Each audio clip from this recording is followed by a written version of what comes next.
புத்தக வெளியீட்டு விழாலாம் என்னங்க, சினிமா கேசட் வெளியிடுற விழாவாது? யாரை ஏமாத்துறீங்க? யாருக்கு அதுல பூ சுத்துறீங்க? அது ஒரு நிகழ்ச்சின்னு ஒரு பிரம்மாண்டமா உங்களை மாதிரி யூடியூப் காரங்களாம் காமிச்சு அந்த புத்தகத்தை பத்தி அவர் பேசினாரா? அம்பேத்கரை பத்தி பேசினாரா? அங்க போய் நின்றுட்டு திமுக திட்டுறீங்கன்னா உங்களுக்கு பயம் வந்துருச்சு. ஏன் போலன்னு கேட்டா எனக்கு போட்டோ எடுத்துல நம்பிக்கை இல்லைன்னா உங்க வீட்டுல வச்சு கொடுத்தீங்களா? அது போட்டோ எடுக்காமையா கொடுத்தீங்க? சம்பிரதாயத்துக்காக நாங்க பண்ண வேண்டியது இருக்குன்னு சொல்றாரு. அப்ப உங்களுக்கு என் மக்கள் மேல அக்கறை இல்லை. இன்பநிதி அவர்கள் அமைச்சராகுவது வரையும் நாங்கள் இருக்க அந்த விருப்பம் இருக்கு அப்படின்ற மாதிரி சொல்றாங்க. இப்ப வாழையடியா வருது இல்ல, இதுதானே அவங்க வைக்கக்கூடிய ஒரு குடும்ப கட்சி வைக்கிறத நீங்க தான் வைக்கிறாங்க. உங்களுக்கு என்ன கஷ்டம்? எஸ்.ஏ. சந்திரசேகர் சினிமால இருக்கலாம், அவர் வளர்த்து விட்டு நடிகர் விஜய் நடிகர் ஆகலாம். அவர் பையன்றக்காக சஞ்சய் வந்து ஒரு முதல் பட்டு டைரக்டர் பண்ணி 4 கோடி ரூபாய் சம்பளம் கேட்கறதா பத்திரிகையில செய்தி வருது. இவங்க 3 தலைமுறை வரலாம். வேங்க வாயில் பீ தண்ணிக்கு நீ கொடுக்குற முக்கியத்துவத்தை 40 பேர் சேர்ந்து ஓப்பன் கிரவுண்ட்ல 3 பேரை கருப்பளிப்பான், நீ 2த்தையும் ஒன்னாக்குறீங்க. இல்லங்க, தமிழ்நாடு ஒரு முன்னேறிய மாநிலம், ஒரு சமூக நீதி பேசுற மாநிலம்.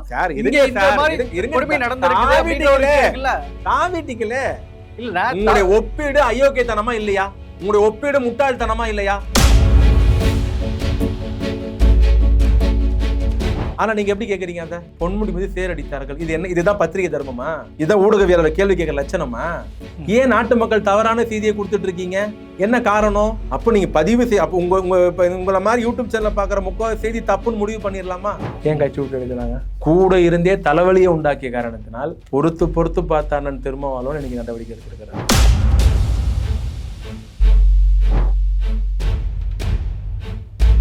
ரிஃப்ளெக்ட் வாய்ஸ் நேயர்களுக்கு வணக்கம். இன்றைய நேர்காணல் பகுதியில் நம்மோடு திராவிட முன்னேற்ற கழகத்தினுடைய முன்னணி பேச்சாளர் சைதை சாதிக் அவர்களை வரவேற்று நிகழ்ச்சிக்குள் செல்வோம். வணக்கம். வணக்கம். ஆதவ் அர்ஜுனா அவர்களுடைய பேச்சு சர்ச்சையாக்கப்பட்டு 2 நாட்கள் மிகப்பெரிய விவாத பொருளாக இருந்துச்சு. இன்றைக்கு அவர் கட்சியிலிருந்து விசிக கட்சியிலிருந்து இடைநீக்கம் செய்யப்பட்டிருக்கிறாரு. இவருடைய நீக்கத்துக்கு முன்னாடி ஒரு திமுகவுடைய அழுத்தம் இருக்கு, அதனால தான் திருமாவளவன் அவர்கள் பங்கேற்கல. இப்பொழுது ஆதவ் அர்ஜுனோட நீக்கத்திலையும் பின்னாடி ஒரு திமுகவுடைய அழுத்தம் இருக்கு அப்படிங்கிற ஒரு செய்திகள் பேசும் பொருளாக பார்க்க முடியுது. அவருடைய பேச்சும் இந்த நீக்கத்தையும் நீங்க எப்படி பாக்குறீங்க? நீங்க முதல்ல ஒரு தவறான ஒரு கேள்வி முன் வச்சீங்க. அவருடைய பேச்சு சர்ச்சையாக்கப்பட்டது அப்படின்ட்டு. சர்ச்சை ஆக்கப்படலை, அவர் சர்ச்சை தான் பேசினார். ஒரு பேச்சு சர்ச்சையாக்கப்படுவதற்கும் சர்ச்சையாக பேசுவதற்கும் வித்தியாசம் இருக்கிறது. அவர் அப்படி பேசியதை திமுக அழுத்தம் கொடுத்ததா, திமுக எதிர்க்கிறதா, இல்லை அது ஏற்றுக்கொள்ளவில்லையா, புறந்தள்ளியதா, விமர்சனம் பண்ணிச்சாலும் 2வது விஷயம். அந்த கட்சிக்குள் இருக்கிற நிர்வாகிகளாலேயே அவருடைய பேச்சு ஜீரணித்துக் கொள்ள முடியவில்லை. அந்த கட்சியில் இருக்கிற மூத்த நாடாளுமன்ற உறுப்பினர்கள், அந்த கட்சியினுடைய சட்டமன்ற உறுப்பினர்கள், அந்த கட்சியினுடைய மூத்த தலைவர் எல்லாருமே அவருடைய பேச்சுக்கு எதிராக நின்றார்கள். ஆக அந்த கட்சியிலே ஒரு சலசலப்பு உண்டாகிறது, அந்த கட்சியில் ஒரு எதிர்ப்பு தெரிவிக்கப்படுகிறது. நாம் கட்சி போகிற பாதை வேறு, இவர் போகிற பாதை வேறு, ஆகவே முடிவெடுங்கள் என்று அந்த கட்சியில் உட்கட்சி பிரச்சனை. இதில் எங்களுக்கு எந்த பங்கும் கிடையாது. ஆனால் இதில் ஏதாவது ஒரு செய்தியை போட்டு திமுக வலிச்சு அதை ஒரு முடிச்சு போடணுன்றக்காக மீண்டும் வந்து இதுக்கு உதாரணம் சொல்லணும்னா, ஊடகவியலாளராக இருக்கிற நீங்களும் இப்படி தான் இருக்கிறீங்க. புதுசாக கட்சி ஆரம்பித்து நான் தான் தமிழ்நாட்டை காப்பாற்ற போகிறேன்ற மாதிரி பேசிகிட்டு இருக்கிற அந்த நடிகர் அப்படி தான் இருக்கிறார். நான் கேட்பது, நான் மிகப்பெரிய சினிமா துறையில் மிகப்பெரிய முன்னணி நடிகராக இருந்து வருமானத்தை விட்டு அரசியலுக்கு வந்திருக்கிறேன். திருவாய் மலர்ந்தார் அந்த நடிகர். சரி, உங்களோட புத்தக வெளியீட்டு விழாக்கு அழைத்திருக்கிறார்கள். எனக்கு மிகப்பெரிய வேதனை, அரசியல் புரோக்கர்கள் நிறைய பேர் இருந்திருக்கிறார்கள். ஒரு காலத்தில் சந்திராசாமி சாமியார் இருந்தார், சுப்பிரமணிய சுவாமி இருந்திருக்கிறார்கள், நீரா ராவடியா, அந்த மாதிரி அரசியல் புரோக்கர்கள் இருக்கிறார்கள். அந்த பட்டியலில் ஆனந்த விகடனும் சேர்ந்தது என்றத வருத்தம் தான். நான் ஆனந்த விகடனுடைய ஒரு 15 ஆண்டுகள வாசகர். எப்பொழுது நிகழ்ச்சி ஏற்பாடு செய்தார்களோ அப்போது அந்த வாசகர்ன்றதை நான் புத்தகம் வாங்குறதே நிறுத்திவிட்டேன். ஒரு நிமிஷம் நான் சொல்லிடுறேன். அரசியல் கருத்து தெரிவிப்பது வேறு, தலையங்கம் தீட்டுவது என்பது வேறு, அரசின் கொள்கைகளை அல்லது அரசின் முடிவை சுட்டி காட்டுவது வேறு, எதிர்ப்பு தெரிவித்து எழுதுவது வேறு, அல்லது ஆதரித்து என்பது வேறு. இது ஒரு பத்திரிகை தர்மம். மக்களின் குரலாக இருந்து அல்லது எதிர்கட்சியினுடைய எண்ணமாக இருந்து எழுதுவது எந்த தவறும் கிடையாது. ஒரு ஆளுங்கட்சியின் தவறை சுட்டி காட்டலாம், ஆனால் புரோக்கர் வேலை செய்யக்கூடாது. இல்ல, ஒரு நிமிஷம் நான் சொல்லிடுறேன். இல்ல, அதெல்லாம் அப்புறம். அந்த புரோக்கர் வேலை செய்து ஒரு புத்தகத்தை, அண்ணல் அம்பேத்கருடைய புத்தகத்தை வெளியிடுகிறார்கள். நான் கேட்பது, அண்ணல் அம்பேத்கருடைய புத்தகத்தை வெளியிடுவதற்கு நடிகர் விஜய்க்கும் என்ன சம்பந்தம் இருக்கிறது? ஒரு நிமிஷம், வேற ஆளே கிடைக்கலையா? அம்பேத்கரை முழுமையா விஜய் படிச்சிருப்பாரா? அம்பேத்கரை உள்வாங்கி இருப்பாரா? ஐயா அம்பேத்கருடைய வரலாறு தெரியுமா? ஐயா அம்பேத்கருடைய போராட்டம் தெரியுமா? ஐயா அம்பேத்கருடைய எண்ணங்கள் தெரியுமா? நான் பகிரங்கமா கேட்கிறேன் உங்க மூலியமாக. ஐயா அம்பேத்கருடைய எல்லா கொள்கைகளையும் எண்ணங்களையும் அவர் ஏற்றுக்கொள்கிறாரா? முதல்ல அவருக்கு என்னன்னு தெரியும்? அதனால கொள்கை தலைவரா வச்சிருக்காரு. ஒரு நிமிஷம் அந்த விழால பேசுறாரு, என்ன பேசணும்? ஒரு முதிர்ந்த அரசியல் தலைவராக இருந்திருந்தால், முதிர்ச்சி உள்ள தலைவராக இருந்திருந்தால், அல்லது பக்குவப்பட்ட தலைவராக இருந்திருந்தால், ஒரு புத்தக வீட்டாக வந்து பேசுகிற பொழுது அந்த புத்தகத்தின் தன்மையை பேச வேண்டும். அந்த புத்தகத்தில் எழுதப்பட்ட கட்டுரைகள், பல கட்டுரைகள் தொகுப்பா சேர்ந்துதான் அந்த புத்தகம் வந்திருக்கு. நான் இந்த புத்தகத்தை படித்து பார்த்தேன், இந்த கட்டுரையில் இப்படி சொல்லப்பட்டிருக்கிறது, இந்த கட்டுரையில் இப்படி விவாதிக்கப்பட்டிருக்கிறது, இது ரொம்ப நன்றாக இருந்தது, இதை வரவேற்கிறேன், இதை ஆதரிக்கிறேன், இது இப்படிலாம் சொல்லி இருந்தார்னா அந்த புக்கை அவர் படிச்சிருக்காருன்னு அர்த்தம். அந்த கொள்கையை, அந்த கருத்தை உள்வாங்கி இருக்கிறாருன்னு அர்த்தம். நீங்க அதெல்லாம் பேசுனீங்களா? புத்தக வெளியீட்டு விழாலாம் என்னங்க? சினிமா கேசட் வெளியிடுற விழாவாது? யாரை ஏமாத்துறீங்க? யாருக்கு அதில் பூ சுத்துறீங்க? அது ஒரு நிகழ்ச்சின்னு ஒரு பிரம்மாண்டமா உங்கள மாதிரி யூடியூப் காரெல்லாம் காமிச்சு அந்த புத்தகத்தை பத்தி அவர் பேசினாரா? அம்பேத்கரை பத்தி பேசினாரா? அந்த புத்தகத்தில் சொல்லப்பட்ட கட்டுரையை பத்தி பேசினாரா? புத்தகத்தை வந்து ஏதாவது விமர்சனம் பண்ணாரா? கருத்தை வரவேற்றாரா? அங்க போய் நின்றுட்டு திமுக திட்டுறீங்கன்னா உங்களுக்கு பயம் வந்துருச்சு. இருண்டவன் கண்ணுக்கு கண்டதெல்லாம் பேயின்ற மாதிரி மஞ்சகாமால இருக்கணுங்க, எதை பார்த்தாலும் மஞ்சளாம் தெரியும். ஐயா, நீங்க போனது புத்தக வெளியீட்டு விழாக்கு. நீங்கள் முதிர்ச்சி அடைந்த நடிகராக இருந்திருந்தால், அல்லது நல்ல தலைவராக இருந்திருந்தால், ஒரு நல்ல தலைவராக வரப்போருக்கு அடையாளம் இருந்திருந்தால், அந்த மேடையில் அரசியல் பேசாமல் ஐயா அம்பேத்கருடைய புகழ் பாடிவிட்டு சென்றிருந்தால் உங்களை வரவேற்றிருக்கலாம். உங்களுக்கு சப்ஜெக்டே தெரியாது, ஐயா அம்பேத்கரை பத்தியும் தெரியாது, அம்பேத்கருடைய கொள்கை தெரியாது, அந்த புத்தகத்துல என்ன இருக்குன்னே தெரியாது. இல்ல அதை வச்சு நான் சொல்லுவேன், அம்பேத்கருடைய கருத்தியல் தலைவராக இன்னைக்கு விஜய் இருக்கிறாருன்னு சொல்றாரு. கூலிக்கு மாரடிக்கிறாருங்க. எங்க இருக்கிற வேதனை எல்லாம் எங்களுக்கு யார் அட்வைஸ் பண்ண? தமிழ்நாட்டு மக்களுக்கு அட்வைஸ் பண்றதெல்லாம் யாரு? திருட்டு லாட்டி சீட்டு இருக்கிறவங்களா? யார் அட்வைஸ் பண்றது? 110 ரூபா டிக்கெட் 1500 ரூபா விற்கிறவங்களா? அவங்க தானே உங்களுக்கு 508 கோடி ரூபா கொடுத்துருக்காங்களே தேர்தல் பத்திரம் மூலமா. என்னங்க அதே தேர்தல் பத்திரம் கொடுத்தாங்க. அப்படி கொடுத்திருந்தா இன்னைக்கே அவர் மன்னராட்சி விமர்சனம் பண்றாரு. ஏன் கொடுத்தார்? ஏன் விமர்சனம் பண்றார்? நாங்கள் சொல்வது, நீங்கள் புத்தக வெளியீட்டு விழாக்கு நடந்தது ஒரு அரசியல் டிராமா, புரோக்கர் வேலையை ஆனந்த வேடன் பார்த்தது, இதை வச்சு ஒரு சர்ச்சையை உண்டாக்கலாம் என்று ஏதோ ஒரு பின்பலம் மிக கடுமையாக பலத்தோடு இயக்கி கொண்டிருக்கிறார்கள். அது யார் பின்னாடி இருக்கிறா, யார் இயக்கிறா, எங்கேருந்து இதெல்லாம் இந்த ஆலோசனைலாம் வழங்கப்படுகிறது, ஆனந்த விகடன் வந்த பிறகு இன்னும் கொஞ்சம் தெளிவாகி இருக்கிறது. புரியுதுங்களா? காலம் பதில் சொல்லும். யாரும் யாரையும் ஏமாத்திட முடியாது. நான் பணிவோடு கேட்பது, ஐயா விஜய் வந்துதான் தமிழ்நாட்டில் ஐயா அம்பேத்கரை பற்றி, அண்ணல் அம்பேத்கரை தெரிந்து கொள்ள வேண்டிய அவசியம் இல்லை.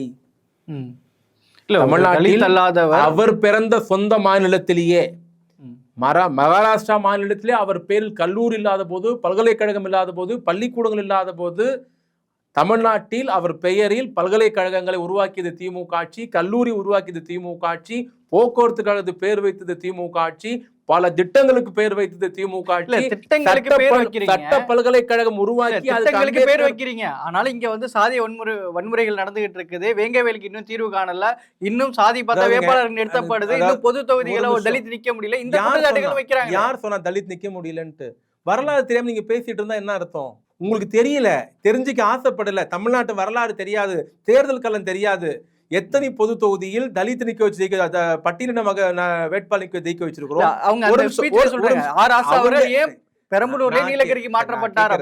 நான் கேக்குறது, உங்களுக்கு ஏன் சார் குறிப்பிட்டு ஒரு ஆளை கேக்குறீங்க? முதல்ல என்ன கேள்வி கேட்டீங்க? ஏன் பட்டியலினத்தை சேர்ந்தவரே பொதுத்துறை நிக்க வைக்கல? நீங்க அதுக்கு விளக்கம் சொல்ல வந்தோம். நிக்க வச்சிருக்கோம், உடனே தாவுறீங்க, ராசா கிட்ட போறீங்க. திமுக துணை பொதுச்செயலர் ராசா இருக்கிறாரு, கோட்டால இருக்கிறாரா, பொதுல இருக்கிறாரா? பொதுல தான் இருக்காரு. பொதுல இருக்காருல்ல. இந்த அறிவு மேடையில அந்த பேச யாருக்கா தெரியுமா? சரி, உங்களுக்கு விமர்சிக்க நீங்க காரணம் தேடுறீங்க. நீங்க எல்லா திட்டங்களுக்கும் அம்பேத்கர் பேர் வச்சிருக்கீங்க, திட்டங்களை தீட்டிருக்கிறீங்க, சலுகையெல்லாம் கொடுத்துருக்கீங்க. சரி, நான் சவால் விட்டு சொல்றேன், இந்தியாவில் இருக்க எல்லா ஸ்டேட்டையும் எடுத்து பார்ப்போம். எல்லா ஸ்டேட்லையும் பட்டியலின மாணவர்களுக்கு அதிக சலுகை, துவக்க கல்வி முதல் PhD வரையில் கல்விக்கு அதிக நிதி கொடுக்கறது, நிதி ஒதுக்குறது எந்த ஸ்டேட்? நாளைக்கு வாங்க பேசுவோம். இல்ல, அவங்க ஸ்பெசிஃபிக்கா கேட்கறது வேங்கவேல் விஷயத்தை வச்சு தான் கேட்குறேங்க. நான் அதான் சொல்றேங்க, PhD பசங்க படிக்கிறவங்களுக்கு திட்டம் இருக்கு, காலேஜ் பசங்க திட்டம் இருக்கு, ஸ்கூல் பசங்க திட்டம் இருக்கு, யூனிஃபார்ம் இருக்கு, லேப்டாப் இருக்கு, எஜுகேஷன் இருக்கு, திட்டங்கள் இருக்கு, ஆட்டோ தரோம், லோன் தரோம், கார் தரோம், தொழில் துவங்கலாம், எல்லாம் இருக்குங்க. ஆனால் எனக்கு அதெல்லாம் தெரியாது. நான் ஒரு அரசியல் பண்ணணும். அந்த அரசியலுக்கு ஒரு சப்ஜெக்ட் வேணும். இது எனக்கு தெரிஞ்சு ஒரு 1.5 வருஷமா கேட்டுட்டு இருக்காங்க அந்த வேங்கவேல். ஐயா விஜய்க்கு என்ன திடீர்னு வேங்கவேல் மேல அவ்வளவு அக்கறை? எப்ப நடந்தது? எப்ப நடந்தது? 1.5 வருஷம் ஆச்சு. அப்ப இவர் என்ன பண்ணியிருந்தாரு? அப்ப ஒரு கட்சி தொடங்கல. அப்ப கட்சி துவங்கினாதான் அரசியலுக்கு தான் பேசுவீங்க, அதான உங்க நோக்கம்? நீங்க நல்ல பேசுறாருன்னு வச்சுக்கிறோம். அரசியலுக்கு பேசுறாரு, அரசியல் தான் பண்றாரு. நீங்க நல்ல மனிதாபிமானவாதியாக இருந்தால், உள்ளபடியே அக்கறை இருந்தால், நீங்க அந்த கிராமத்துக்கு போயிருக்கணும். சம்பவம் நடந்த மறுநாள் வேங்கவேலை பத்தி பேசுற நடிகர் விஜய் கொடியங்குளத்தை பத்தி பேசுவாரா? தனுஷ் ஒரு படம் வந்தது, கர்ணன். அந்த சப்ஜெக்ட், அந்த படம் என்ன சப்ஜெக்ட்? அது கொடியங்குளம் கலவரம் தான் அந்த சப்ஜெக்ட். வாயை திறப்பாரா? விடுதலைன்னு ஒரு படம் வந்தது, அந்த கிராம பெண்கள் எல்லாம் காவல்துறை நிர்வாணமா நிக்க வச்ச காட்சி அதுலயும் காமிச்சாங்க. அது சினிமாவா உண்மையா நடந்ததா? சொல்லுங்க சார். உண்மையா நடந்தது. மாச்சாத்தி கலவரம். பல காவல்துறை அதிகாரிகள் நீதிமன்றம் 26 வருஷம் கழிச்சு தண்டனை கொடுத்தது. அதை பத்தி பேசுவாரா? கிருஷ்ணகிரியில இதே ஜெயலலிதா ஆட்சியில பட்டியலின மாணவர் மீது மூத்திரம் பேஞ்சாங்க, பெரிய சர்ச்சையாச்சு. தலை மேல மூத்திரம் பேஞ்சாங்க. அன்னைக்கு வாயை திறந்தாரா? இல்ல, கீழவெண்மணியும் மாஞ்சோலையும் உங்க ஆட்சியிலயும் சில நடந்திருக்குதுங்க. சம்பவங்கள் நடக்க போது எங்க போயிருந்தீங்கன்னு கேக்குறேன். இல்ல, அப்போது அவர் வந்து அப்போ வந்து நடிச்சுட்டு இருந்தாருங்க. அப்போ வந்து சினிமால சம்பாதிச்சுட்டு இருந்தாரு. அப்ப யார் எப்படி நாசமா போனாலும் எனக்கு கவலை இல்ல. இப்ப கட்சி ஆரம்பிச்சதால அரசியல் பண்ணணும்னு கையில எடுத்திருக்கிறார். கரெக்டா? அப்படித்தானே எடுத்துக்கணும். அதை அப்படித்தானே எடுத்துக்கணும். வழக்கு நீதிமன்றத்தில் இருக்கிறது. அந்த வழக்கை நீதிமன்றம் கண்காணித்து, இந்த புரிதல் கூட அவர் கிடையாது. எழுதி கொடுத்தவன் தெளிவா எழுதி கொடுத்துருக்கணும். அவருடைய புரிதல் பாருங்க. மணிப்பூர் கலவரத்தையும் வேங்கவேல் சம்பவத்தையும் அவர் ஒப்பிடுறார் சொன்னா அவரை நீங்க எப்படி ஒரு அரசியல் தலைவரா பாப்பீங்க? ஏன் ஒப்பிடக்கூடாது? ஒரு சொல்லுங்க. நீங்க ஒரு ஊடகவியாளர் 150 பேரை படுகொலை செய்தது, 200 பெண்களை கற்பழித்தது, 3 பெண்களே 5 கிலோமீட்டர் நிர்வாணமா நடக்க முன்னாள் ராணுவ வீரருடைய மனைவியை ஊர்வலமா கொண்டு வந்து 40 பேர் புணர்றது, இதுவும் உங்க பார்வையில வேங்கவேல ஒண்ணா? நீங்க யாரை கேவலப்படுத்துறீங்க? மணிப்பூர் மக்களை கேவலப்படுத்துறீங்க. இல்ல, அவர் அதையும் தானே கண்டிக்கிறாரு சார். கண்டிக்கல சார், கண்டிக்கல. தைரியம் வேணும். தைரியம் உங்களுக்கு எங்க இருக்கு? நீங்க எங்க நான் சொன்னீங்க மணிப்பூரும் வேங்கவேல ஒண்ணு எப்படியா ஒன்னாயிடும்? பீ தண்ணியும் சொல்றாரு. நீ எப்படி போற போகல தட்டு போறதா? வேங்கவாயில் பீ தண்ணிக்கு நீ கொடுக்குற முக்கியத்துவத்தை 40 பேர் சேர்ந்து ஓப்பன் கிரவுண்ட்ல 3 பேரை கற்பழிப்பான், நீ ரெண்டுத்தையும் ஒண்ணாக்குறீங்க. இல்லங்க, தமிழ்நாடு ஒரு முன்னேறிய மாநிலம், ஒரு சமூக நீதி பேசுற மாநிலம். சார் தாவிட்டிக்கல. இல்ல, உங்களுடைய ஒப்பீடு அயோக்கியத்தனமா இல்லையா? உங்களுடைய ஒப்பீடு முட்டாள்தனமா இல்லையா?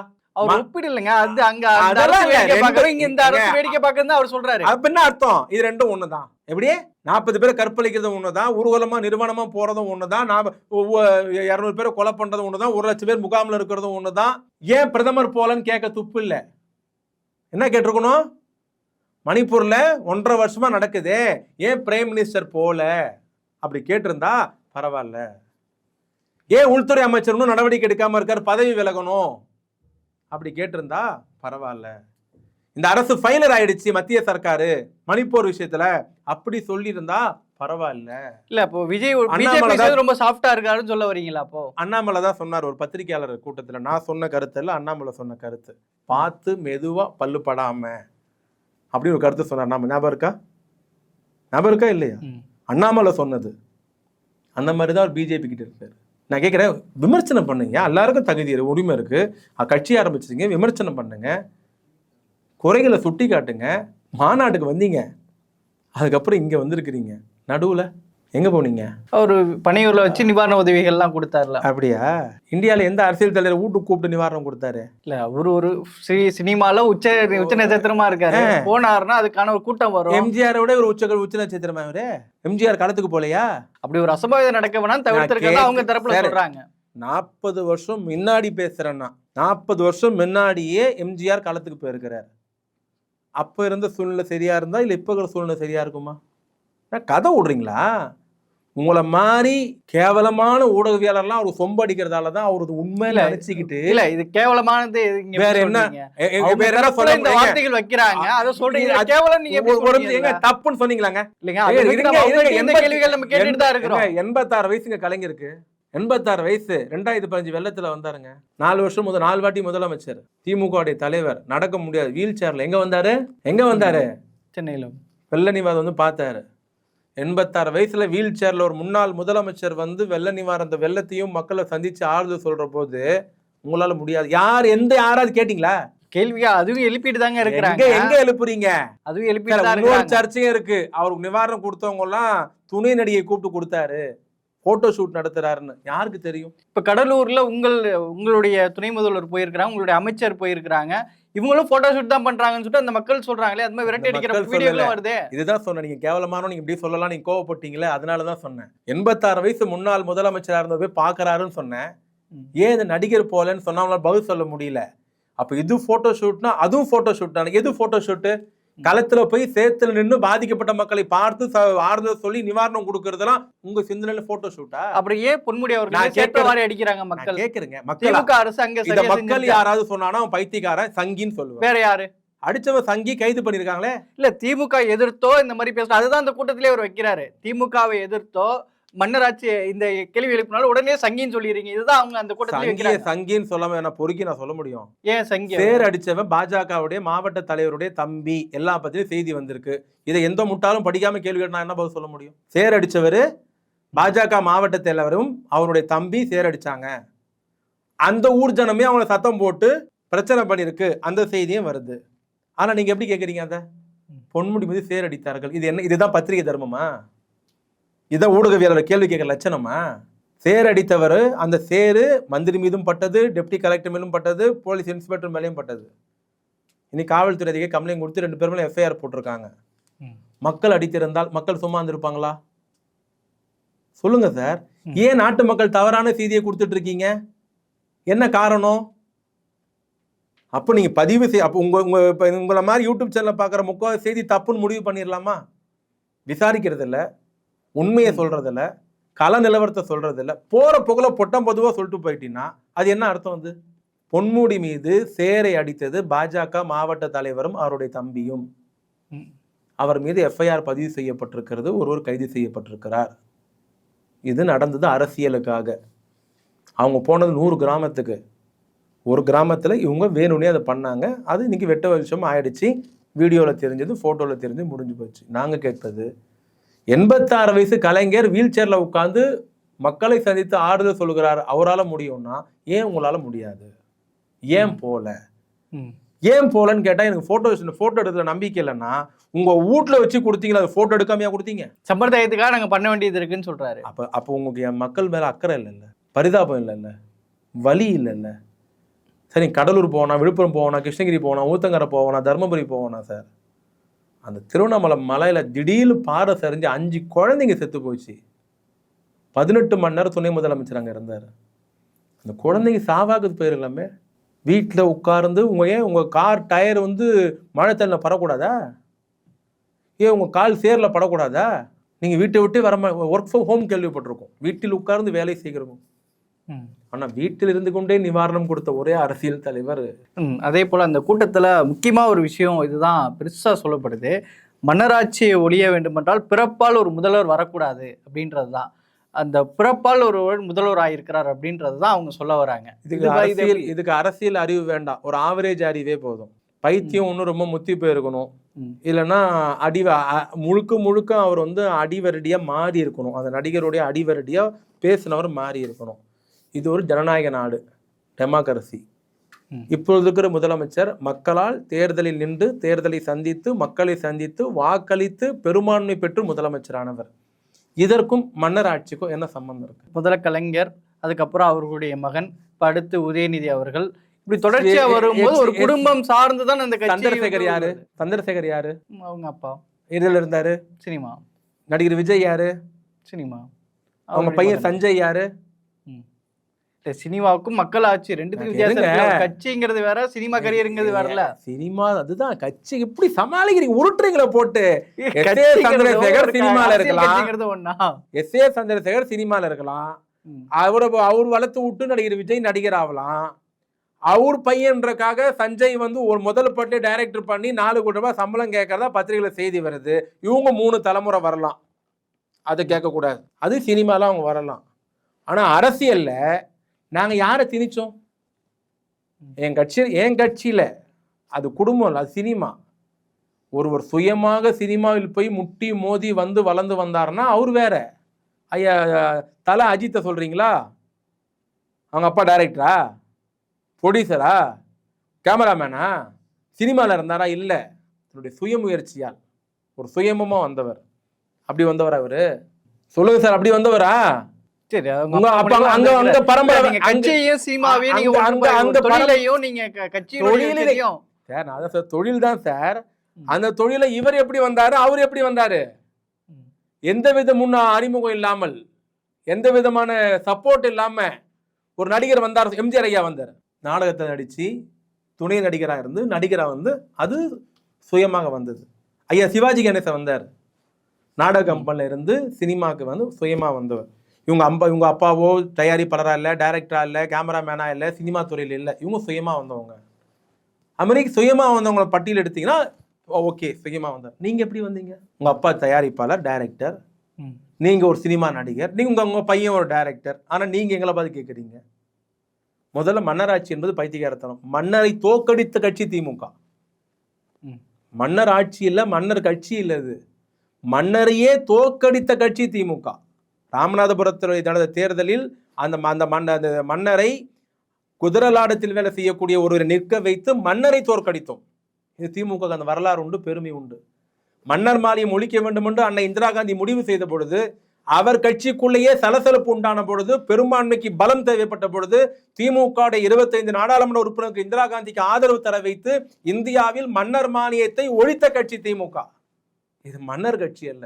இதெல்லாம் வரலாறு தெரிஞ்சிருக்கணும், படிச்சிருக்கணும், இல்லை அரசியல் பார்வை இருந்தா இப்பெல்லாம் உளர மாட்டாங்க. இல்லைங்க, இப்போ திமுகல ஒரு அமைச்சர் கூட அண்மையில பேசினதை பார்த்தோம். இன்பநிதி அவர்கள் அமைச்சர் ஆகுவது வரையும் நாங்கள் இருக்க அந்த விருப்பம் இருக்கு அப்படின்ற மாதிரி சொல்றாங்க. இப்போ வாழையடி வாழையா வருது இல்ல, இதுதானே அவங்க வைக்கக்கூடிய ஒரு குடும்ப கட்சியில் வைக்கிறத நீங்க தானே உங்க கட்சியில தான் வைக்கிறாங்க. உங்களுக்கு என்ன கஷ்டம்? இப்போ நான் சொல்றேன், விஜய் கட்சியில ஒருத்தர் தான் துணை போஸ்டர் ஆகணும்னு சொன்னா நீங்க என்ன சொல்லுவீங்க? சொல்லுங்க. முதல் நடிகர் விஜய் யாரும் ஈஸியா பாத்திர முடியாது. அந்த புஷியானதானே யார் ஒருத்தர் இருக்காரு, அவரே போய் பார்க்க முடியாது. விஜய்க்கு அடுத்து ஒரு 3 பேர் இருக்காங்க. அந்த 3 பேர்ட்ட இவர் சொல்லணும், அந்த 3 பேர் போய் அவர்கிட்ட சொல்லுவாங்க. அப்படிதான் அந்த அமைப்பு இருக்கு. நான் ஒரு பேரை சொல்லி உதாரணத்துக்கு ஒருத்தரை சொல்றேன், இவரை துணை பொதுச்செயலாளர் ஆக்குங்க அந்த கட்சியிலன்னு சொல்றேன். நீங்க என்ன சொல்லுவீங்க? அந்த கட்சியுடைய விஷயத்தில் நீங்க எதுக்கு தலையிடுறீங்கன்னு தான் கேட்போம். அப்ப கண்ணாடியில பார்த்து கேளுங்க அந்த கேள்வியை. என் கட்சி விஷயத்தில் நீங்க எங்க தலையிடுறீங்க? இல்ல வாழையடி வாழையா வருமா இந்த பார்வை உங்களை நோக்கி வைக்கிறாங்கன்றாங்க. கேக்குறேங்க.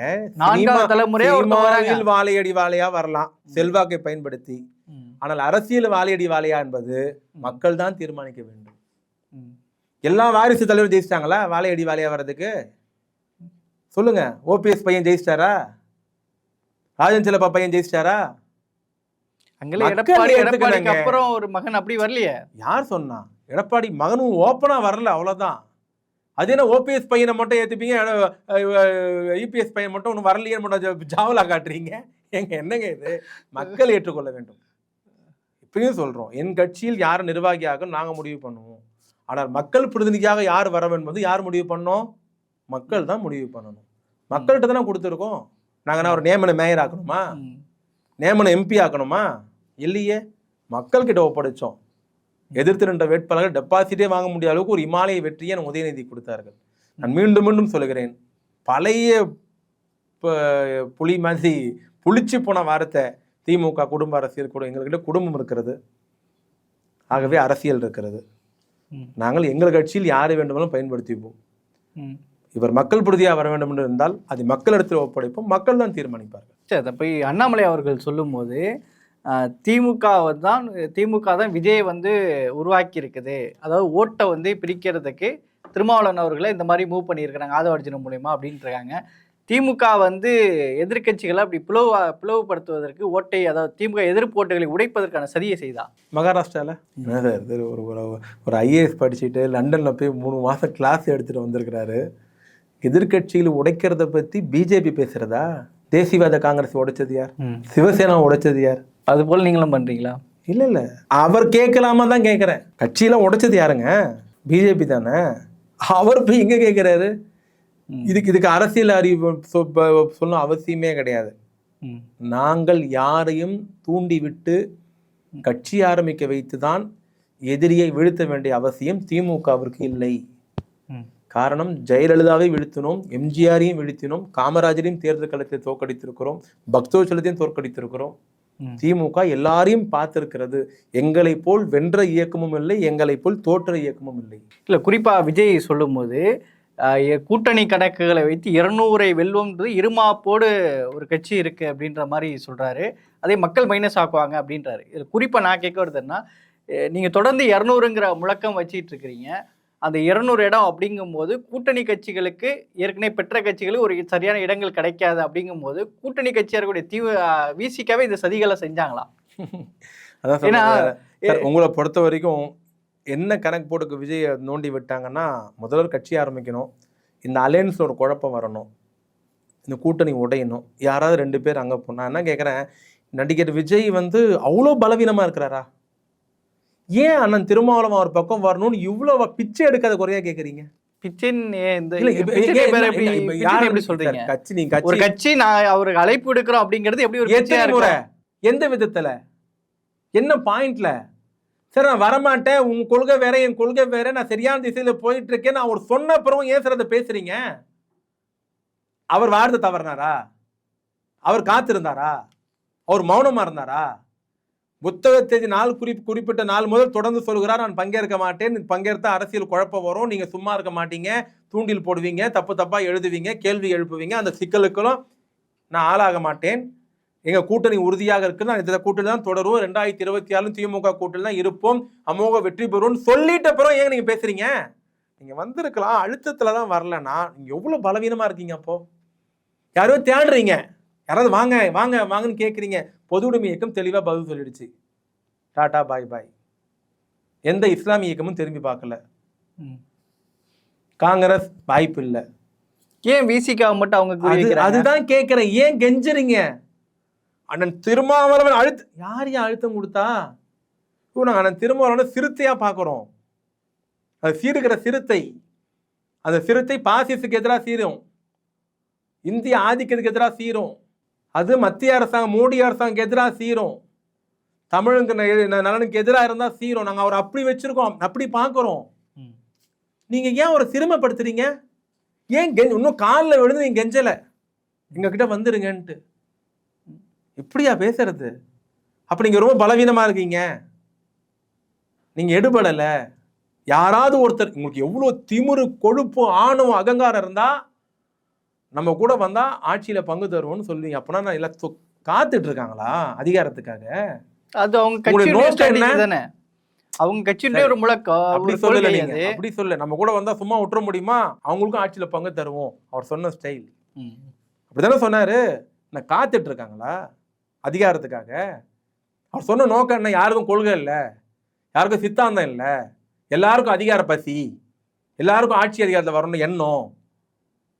நாம பெரும்பான்மையாக பெற்றாலும் நம்ம கூட வந்தாங்கன்னா பங்கு தருவோம். என்ன சரி, இதை விட கேவலப்படுத்த முடியுமா? யாராவது இதை விட அவமானப்படுத்த முடியுமா? நீங்க லார்ட் அபகதாஸ் வந்தோடனே கால் மேல காலை போட்டு வரவனுக்குலாம் நாங்கள் அதிகாரத்தை இடம் தருவோம்னா நான் எல்லாம் கை கிட்ட நிற்பாங்களெல்லாம்? தமிழ்நாடு சார் இது. உங்களை இயக்கிற ஓனர் உங்களை தப்பா இயக்கிட்டு இருக்காரு. ஒரு இயக்கிற ஓனர் யாரு ஊருக்கே தெரியும், விரைவில் தெரியும் பாருங்க. இதே அவருடைய படத்துல ஒரு படத்துல எல்லா இடத்துலையும் வடிவேல பிடிச்சிருவாங்க. நான் எந்த வேஷம் போட்டு வந்தாலும் என்னை கண்டுபிடிச்சிருங்க எப்படான்னு கேட்பாரு. எல்லாத்தையும் மறைச்ச கொண்டைய மறைக்க விட்டையாடான்ற மாதிரி இவருடைய பேச்சுலேருந்தே தெரியுது அவரை யார் இயக்குறான்ட்டு. ஸோ இன்னொரு நிறைவாக நான் கேட்க வர்றது, சினிமாவை பற்றி அவர் பேசுகிறாரு. ஆதவர்ஜுனா சொல்கிறாரு 2000 கோடி ரூபா பிஸ்னஸ் இருக்கிறத விட்டுட்டு விஜய் அரசியலுக்கு வராரு. இங்கே ஒரு கட்சி ஆட்சி அதிகாரத்தை பயன்படுத்தி சினிமா ஒட்டுமொத்தத்தையும் கட்டுப்படுத்துது, 4000 கோடி ரூபா அளவிலான வர்த்தகத்தை கட்டுப்படுத்துகிறாங்க அப்படிங்கிறது நீண்ட காலமாக வைக்கப்படுது.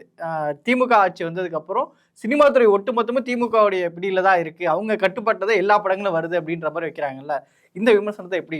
எந்த நடிகர் அப்படி சொன்னார்? ஒரிஜினல் தான் சொன்னார். தயாரிப்பாளரா, படம் எடுத்தாரா, டைரக்டரா, நடிகரா, சினிமா தேட்டர் வச்சிருக்காரா, விநியோகஸ்தரா, பாப்கார்ன் வைக்கிறாரா, டிக்கெட் பார்க்கிங் போடுறாரா? அவருக்கும் சினிமாவுக்கு என்ன சம்பந்தம்? இல்லை, பொதுவாக இந்த வாதம் வைக்கப்படுது இல்லை. பொதுவாக வதந்தி குப்பையில போடுங்க. பேசுனர் அவர் தானே. அந்த சினிமாவில் எந்த சப்ஜெக்ட்ல இருக்காரு? தமிழ்நாடு சினிமா துறையில் இருக்கிற எல்லா தயாரிப்பாளரும் திமுக காரங்களா? எல்லா டைரக்டும் திமுக காரங்களா? எல்லா விநியோகஸ்தரும் திமுக காரங்களா? திமுக ஆட்சி வந்ததுக்கு அப்புறம் ரெட் ஜெயின்ஸ்ல அதிகமான படங்கள் வருது, அதை வச்சுதான் இந்த பார்வையும் வருது. அது பிசினஸ். படம் எடுத்தவனும் தயாரிப்பாளரும் இல்ல திமுக ஆட்சி வந்ததுக்கு அப்புறம் தான் அதிகமான நான் படங்கள் ரெட் சொல்றேங்க. ஜெயின்ஸ்ல வெளியே வந்திருக்குது. திமுக ஆட்சி இல்லாத போதும் படம் வந்தது. இல்ல ஆனா இந்த ஆட்சி சரி, அதிகமா- ஆட்சிக்கு முன்பு ஆட்சிக்கு பின்பு எடுத்து பாத்தீங்கன்னா எத்தனை ஆட்சிக்கு படம்? பிறகுதான் அதிகமா வந்திருக்கு. எத்தனை படம் புள்ளி விபரம் இருக்கா? இல்ல, அதிகமான படங்கள் வெளியே வந்திருக்குங்கிற பட்டியலே வெளியிடுறாங்கல்ல சில ஏகே. பொதுவாலாம் பேசாதீங்க. ஆட்சி வருவதற்கு முன்னாடி ரெட் ஜெயின் மூவிஸ் எத்தனை படங்களை வெளியிட்டது, வந்த பிறகு எத்தனை வெளியிட்டது புள்ளி விபரம் இருக்கா? சவுக்கு இல்ல. போன்றவர்கள் வெளியிட்டு இருக்காங்க தானே. இல்ல, தெரியாது. எவனோ ஒருத்தன் சொன்னா அதை நான் மூச்சு பிடிச்சி கேட்டுனுக்கிறேன். அதான் உங்க நிலைப்பாடு. நாங்கள் கேட்பது, எந்த தயாரிப்பாளராவது பேட்டி கொடுத்தானா, புகார் கொடுத்தானா? எந்த நடிகராக இப்படி பேசியிருக்காங்களா? எந்த விநியோகஸ்தராக பேசியிருக்காங்களா? சினிமா என்பது ஒரு லாபம் பார்க்குற தொழில். எப்படி லாபம் பார்க்குற தொழில். அவருக்கு இந்த சினிமா எடுப்பவர்கள், தயாரிப்பாளர், விநியோகஸ்தர், நடிகர் யாராக இருந்தாலும் லாபம்க்கு தான் வேலை செய்வார்களே தவிர பிஸ்னஸ் பண்ணுவாங்களே தவிர அதில் வேற யாரும் இண்டிவிஜுவலாக பண்ண மாட்டாங்க. அவங்க வந்து அவங்க அந்த வியாபாரத்தை கரெக்டாக பார்த்துட்டு இருக்காங்க. அது ராஜ்கமல் மூவிஸ் கொடுத்தாலும் வாங்கிப்பாங்க, ரெட் ஜெயின் மூவிஸ் கொடுத்தாலும் வாங்கிப்பாங்க, சத்யா மூவிஸ் கொடுத்தாலும் வாங்கிப்பாங்க. அது ஒரு பிஸ்னஸ். அதில் பிஸ்னஸில் கரெக்டாக போயிட்டுருக்கு. வாங்கணும்னு குறை சொல்ல, விற்றவனும் குறை சொல்ல. வேடிக்கை பார்க்குற உங்களுக்கு ஏன்னா இவ்வளோ எரிச்சல்? வாங்கணும்னு குறை சொல்ல, விற்றவனும் குறை சொல்ல, நடித்தவனும் குறை சொல்ல, விநியோகஸ்தனும் குறை சொல்ல, பாப்கார்ன் விற்கிறவனும் குறை சொல்லலை. உங்களுக்கு ஏன் அரிப்பு? இப்போ உதயநிதி அவர்கள்ட்ட இந்த கேள்வி கேட்குறாங்க, நான் சினிமா செய்திகள் பார்க்கறது இல்லை அப்படின்றாரு. ஆமாம், ஒரு நடிகர் வந்து சினிமா செய்தி தானே. உதயநிதி அவர்கள் அதே நடிகர் தானே, அதே வார்த்தையை அவங்களும் சொல்லலாமா? என்ன விழா? அதான் பிரச்சனையே உங்களுக்கு. நடிகர் தாங்க. இந்த நடிகர் சேர்த்துல இருந்தாரு, உங்க நடிகர் சொல்லுங்க. இப்போ அதுக்காக அவர் நோக்கி தற்கூரின்னு சொல்றது மிக கடுமையான வார்த்தைகள்ல திமுக தரப்புல பேசுறவங்க பேசுறாங்க. இந்த மாதிரி அதிகமான வார்த்தைகள்லாம் தேவையா? இவ்வளவு தடித்த வார்த்தைகள்லாம் தேவையா? அந்த ஆதவ அர்ஜுனுக்கு சொல்லியிருக்காங்களா? ரொம்ப கம்மின்னு நினைக்கிறேன் நான். அவ்வளவுதான். அவர் இப்போ எல்லாம் கரெக்டா இருந்தா இன்னைக்கு அவர் கட்சி விட்டு எடுக்கிறாங்க. திருமாவளவனோட எண்ணமாக இருந்திருந்தால், விசிகாவோட எண்ணமாக இருந்திருந்தால் ஏன் கட்சி விட்டு எடுக்கிறாங்க? தற்கூரித்தனமா பேசிய காரணத்தினால், கூட இருந்தே குளிபறித்த காரணத்தினால், கூட இருந்தே குழப்பம் செய்த காரணத்தினால், கூட இருந்தே வில்லங்கம் செய்த காரணத்தினால், கூட இருந்தே தலைவலியை உண்டாக்கிய காரணத்தினால் பொறுத்து பார்த்த அண்ணன் திருமாவளவன் இன்னைக்கு நடவடிக்கை எடுத்திருக்கிறார். சரிங்கண்ணா, நிகழ்ச்சியில் பங்கேற்று உங்களுடைய கருத்துக்களை பயந்து கொண்டமைக்கு நன்றி. மகிழ்ச்சி.